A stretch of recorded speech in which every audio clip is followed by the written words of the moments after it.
ನಮಸ್ತೆ ಗೆಳೆಯರೇ, ಶ್ರೀರಂಗ ಮೀಡಿಯಾಗೆ ಸ್ವಾಗತ ಸುಸ್ವಾಗತ. ಬೆಳಗ್ಗೆ ಎದ್ದ ಕೂಡಲೇ ಈ 8 ವಸ್ತುಗಳನ್ನು ಯಾವುದಾದರೂ ಕೂಡ ಒಂದನ್ನು ನೋಡಿದರೆ ಆ ದಿವಸ ಅವನಿಗೆ ಅದೃಷ್ಟವೇ ಬದಲಾಗಿ ಹೋಗುತ್ತದೆ. ಅಂದಿನ ಅವನ ಜೀವನವು ಸಾರ್ಥಕವಾದಂತೆಯೇ. ಆ ಇಡೀ ದಿನವೆಲ್ಲ ಅವನಿಗೆ ಪುಣ್ಯ ದಿನವೇ ಸರಿ.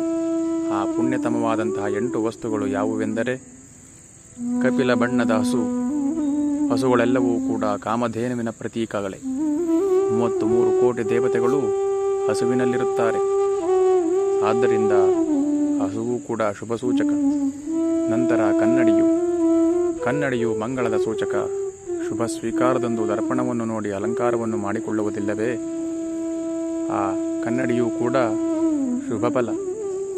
ನಂತರ ಭಾನು, ಸೂರ್ಯನೆಂದರೆ ಪರಮ ಮಂಗಳ ದೇವತೆ.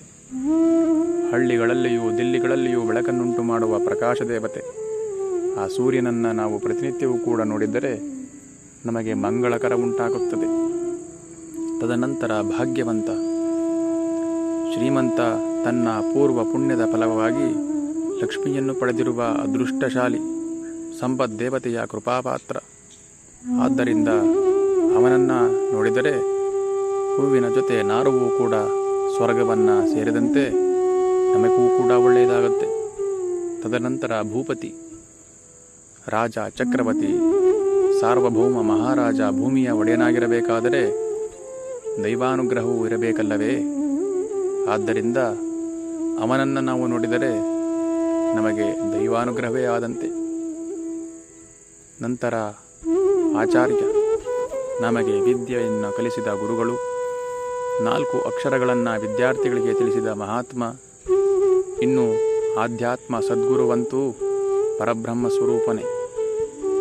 ನಂತರ ಪುರೋಹಿತನನ್ನು, ಅರ್ಚಕನನ್ನು ಕೂಡ ನೋಡಿದರೆ ನಮಗೆ ತುಂಬ ಶುಭ ಫಲಗಳು ಕಾಣುತ್ತವೆ.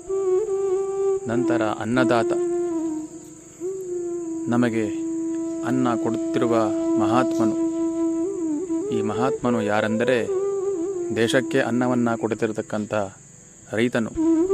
ಆ ರೈತನನ್ನು ಕೂಡ ನಾವು ಪ್ರತಿನಿತ್ಯವೂ ಕೂಡ ದರ್ಶನವನ್ನು ಮಾಡಿದರೆ ನಾವು ಶುಭ ಫಲಗಳನ್ನು ಕಾಣಬಹುದು.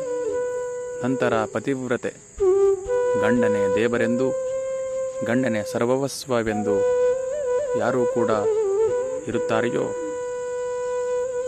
ಅಂಥವರನ್ನು ನಾವು ಪ್ರತಿನಿತ್ಯವೂ ಕೂಡ ನೋಡುವುದರಿಂದ ನಮ್ಮ ಅದೃಷ್ಟವೇ ಬದಲಾಗುತ್ತದೆ.